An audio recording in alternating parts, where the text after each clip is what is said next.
नमस्ते। आप सभी से अनुरोध है कि कृपया हमारा वीडियो शेयर करें और उसको लाइक करें। बात करेंगे आज एक ज़बरदस्त मेल्टडाउन की। और वो मेल्टडाउन कहाँ हुआ है?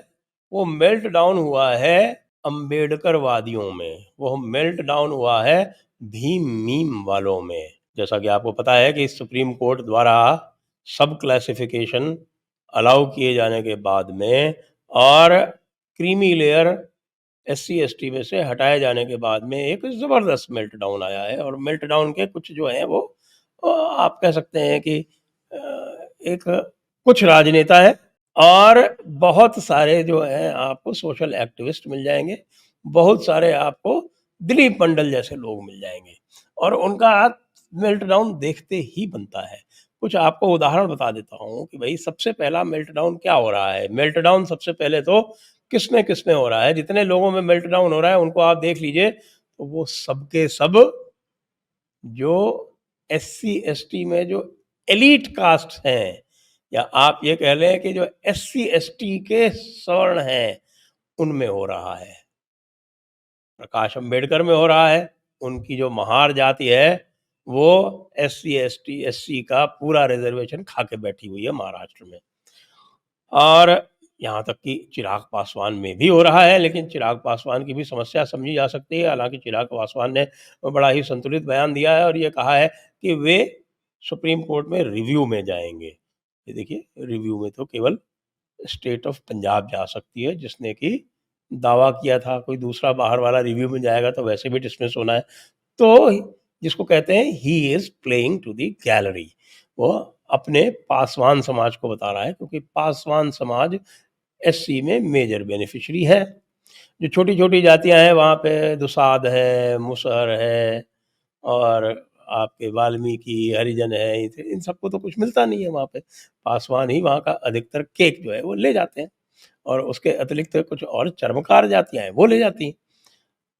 तो निश्चित रूप से उनका जो सपोर्ट बेस है उसमें तो खलबली होगी, तो उसको तो उन्हें एड्रेस करना ही करना है। तो चिराग पासवान बोल रहे हैं, प्रकाश अंबेडकर बोल रहे हैं, और कौन बोल रहे हैं? मायावती ने बोला। मायावती का जाटव समाज ही मुख्य बेनिफिशियरी है। मायावती का जाटव समाज सबसे बड़ा बेनिफिशियरी है। और कौन बोल रहा है? चंद्रशेखर रावण बोल रहा है। चंद्रशेखर रावण क्यों बोल रहा है? वो भी जाटव समाज का है और मायावती से लड़ाई लड़ रहा है। जाटवों का जो वोट बैंक है, जाटव जो है वो लगभग 50-51% जो है वो पूरा एससी जो यूपी का है उसके हैं। तो उनको लेके उनका जो है मेल्टडाउन हो रहा है। स्थिति यह आ गई कि कुछ लोग जो हैं इसमें सबसे आगे कौन है? वो दिलीप मंडल जैसा जो है वो फर्जी प्रोफेसर जिसको हम कह सकते हैं, क्योंकि वो प्रोफेसर लिखता तो अवश्य है दिलीप मंडल, लेकिन है या नहीं है इसको बार बार पूछने पे भी उसका उत्तर नहीं देता कि भाई बता दे कहाँ से प्रोफेसरशिप, कब मिली, क्या मिली, किसने उसको दिया। क्योंकि प्रोफेसरशिप बनने का भी एक क्राइटेरिया है भाई, यूजीसी के नाम से। तो उस यूजीसी के नाम से प्रोफेसर बने या किसी ने ऑनरी उपाधि दे दी प्रोफेसर की, कल को तो मैं भी प्रोफेसर कह सकता हूँ कि भाई मैं अपने जयपुर डायलॉग्स की जो मेरी टीम है मैं उसका प्रोफेसर हूँ। यूजीसी के नाम से नहीं हूँ, लेकिन मैं भी लगा सकता हूँ। खैर, तो ये सबसे ज़्यादा जो है वो उछल-कूद ये मचा रहे हैं। लोगों का ये भी कहना है, मैं पक्के से तौर से नहीं कह सकता, लोगों का ये भी कहना है कि ये एससी-एसटी हैं ही नहीं, लेकिन ये एससी-एसटी की पूरी राजनीति करते हैं। बहुत प्रयास करने पर भी इन लोगों ने ये धमकी दी थी। आपको पता है जिस दिन एससी एसटी एक्ट पर जो निर्णय आया था, उस दिन 5 बजे शाम तक हमने घुटनों पर ला दिया था सरकार को। लेकिन बहुत सारा प्रयास करने के बाद भी जानते हैं क्या हुआ है? भारत बंद का आह्वान 21 अगस्त के लिए हुआ है। कब? 21 अगस्त। क्यों? क्योंकि अधिसंख्य जातियां इनके साथ हैं ही नहीं। देखिए भैया, तुमने सबने जो है वो आरक्षण की मलाई चाट ली।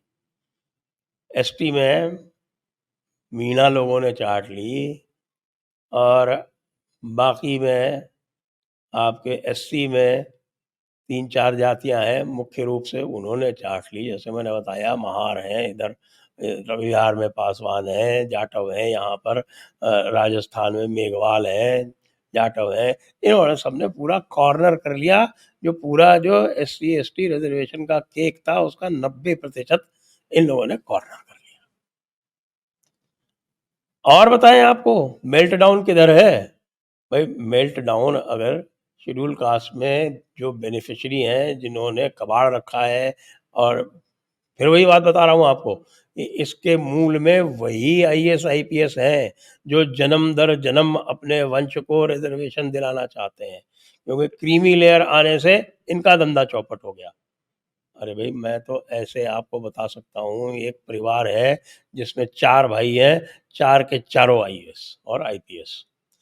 और न केवल ये, चूंकि उन्होंने अपनी एक हैसियत बना ली, उनमें से रिटायर होने के बाद में एक डीजीपी से रिटायर हुआ, एक एडिशनल डीजी से रिटायर हुआ, और एक आईएएस से रिटायर हुआ। कोई विधानसभा का चुनाव लड़ देता है, कोई लोकसभा का चुनाव लड़ देता है, कोई एमएलए बन जाता है, कोई एमपी बन जाता है, कभी एमपी एमएलए एमपी सब एक परिवार में सब कुछ। और अपने बेटे को पब्लिक सेक्टर में नौकरी भी दिला दी। 2 बहनें हैं, 2 बहनें। उनके पिताजी जो थे वे पब्लिक सेक्टर में क्लास 1 ऑफिसर थे। दोनों बेटियां आईएएस बन गई, दोनों बेटियां आईएएस बन गई। तो वही ये जो क्रीमी लेयर वाला जो आया है उससे इनको बहुत तगड़ा मेल्ट डाउन लग रहा है। और आप देखिए जो प्रयास किया गया था, सेव रिजर्वेशन नाम से हैशटैग चलाया गया, वो सेव रिजर्वेशन का हैशटैग जो है वो एक दिन चल के गायब हो गया, रुक ही नहीं पाया, क्योंकि अधिसंख्य लोग जो हैं वो कह रहे हैं कि ना भाई हमको तो चाहिए। एसटी में खास तौर से आंकड़े निकाले जाते हैं तो पता चलता है कि 0.35% जिस जाति की जनसंख्या है जनजातियों में, वो लगभग 50% आरक्षण यूपीएससी में कब्जे कर रही है।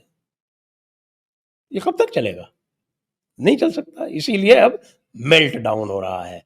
और जितने भी आपके इन वर्गों के जो बेनिफिशियरी वर्ग हैं, यानी जिन्होंने लूटा है, जो लुटेरे वर्ग हैं, इन लुटेरे वर्ग के लोग जो हैं वो उछल कूद मचा रहे हैं, कह रहे हैं कि नहीं नहीं हम मर जाएंगे, कुछ कर लेंगे। और गुस्सा किस पे निकल रहा है? जस्टिस चंद्रचूड़ पे। क्यों? जस्टिस चंद्रचूड़ ब्राह्मण है। हालाँकि उन्होंने अपना ब्राह्मणत्व तो कभी प्रकट नहीं किया, जितने भी आप देखे हो तो, और शुद्ध रूप से वो काफ़ी बैलेंस्ड नज़र आए हमेशा, और काफ़ी एलजीबीटीक्यू और जो ये वोक आइडियाज़ हैं उनके फ़ेवर में लेफ्टिस्ट टाइप के लगे। लेकिन आज जो है उनसे इनकी कुट्टी हो गई। अच्छा, और भी मज़े की बात बताएँ, जस्टिस गवई के बारे में ये कुछ नहीं कह रहे। अगर आप उदाहरण के लिए दिलीप मंडल की पोस्ट से देख लो, तो वो सारा उसका गुस्सा जो है वो जस्टिस चंद्रचूड़ के प्रति है। क्यों? वो फेक नैरेटिव बनाने का प्रयास कर रहा है कि जस्टिस चंद्रचूड़ ब्राह्मण है इसलिए उन्होंने ऐसा कर दिया। लेकिन जो सबसे डैमेजिंग जजमेंट लिखा है इन वर्गों की, ये जो लाभार्थी वर्ग है इनके विरुद्ध, वो सबसे डैमेजिंग जजमेंट लिखा है जस्टिस गवई ने। जो क्या कह रहे हैं? कह रहे हैं कि भैया ये जो मेंटालिटी है, जो मानसिकता है इन लोगों की, वो जनरल क्लास के डिब्बे के यात्री की भांति है कि एक बार जनरल क्लास के डिब्बे में घुस गया तो दूसरे को नहीं घुसने देना। जस्टिस गवई के विरुद्ध कुछ नहीं कह रहे, क्योंकि वो दलित हैं स्वयं, क्या कहें उनके लिए। गुस्सा जस्टिस चंद्रचूड़ पे निकल रहा है। चंद्रचूड़ के शजरा पढ़ा जा रहा है, भीमा कोरेगांव का नैरेटिव निकाला जा रहा है, जो भी एक झूठा नैरेटिव मैं आपको कई बार बता चुका हूँ।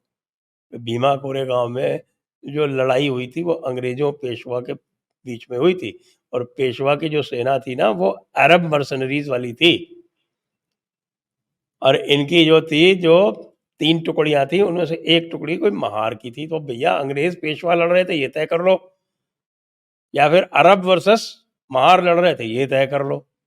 दोनों तो नहीं चलेंगे कि एक तरफ से तो महार लड़ रहे थे और दूसरी तरफ से पेशवा लड़ रहा था।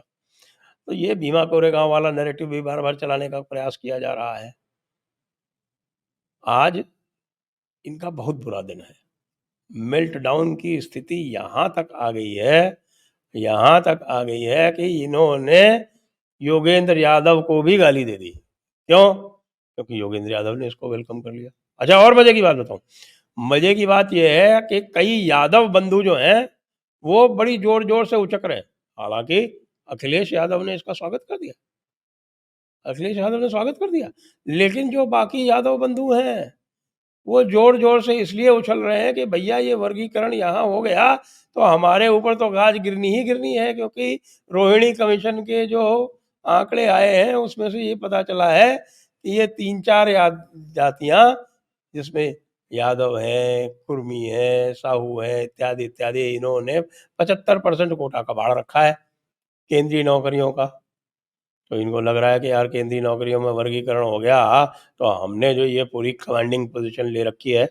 उत्तर प्रदेश में तो बताते हैं कि 54% क्लास 1 में और 74% क्लास 2 और क्लास 3 में यादवों ने कबाड़ रखा है। पूरा का पूरा कोटा, पूरा का पूरा कोटा। यानी इनकी जनसंख्या जो है वो 10% के आसपास है, लेकिन अगर वो उसका इक्विवेलेंट देखें तो 27% में से 15 से लेके 20% तक इन्होंने कबाड़ रखा। तो लोग कह रहे हैं कि भैया ये अब नहीं चलने वाला, तो इसलिए ये जो बेनिफिशियरी जाते हैं ओबीसी के हैं वो भी मेल्ट डाउन मोड में है कि यार अगली गाज कहीं हमारे ऊपर ना गिर जाए। हमारे राजस्थान के जाट बंधु जिन्होंने ओबीसी कोटे की मनापली कर रखी है वो बिल्कुल चुप साधे बैठे हैं, इस समय देख रहे हैं, वो तेल देख रहे हैं, तेल की धार देख रहे हैं। तो भाई आगे आने वाली जो भी ये मेल्ट डाउन है, जो आगे आने वाला है जो स्थिति है, और ये जो मेल्ट डाउन की स्थिति है ये और भी रोचक होगी। ये देखते जाएं, क्योंकि सपोर्ट नहीं मिल रहा है, ग्राउंड पे नहीं मिल रहा है। ये जो कुछ भी तोड़फोड़ जो है वो आज़ाद टाइप के लोग या कुछ कर पाएंगे, तो ये अगर करेंगे उत्तर प्रदेश में करेंगे तो मार खाएंगे, बाबा का राज है। और जो दूसरे वर्ग हैं जिन्होंने इस बार जाटवों के साथ जाके वोट दे दिया था समाजवादी पार्टी को, कुछ जाटवों ने भी दे दिया था, सब अलग थलग पड़ जाने। देखते जाइए, बहुत मजे का काम होने वाला है। जय हिंद, जय भारत, वंदे मातरम।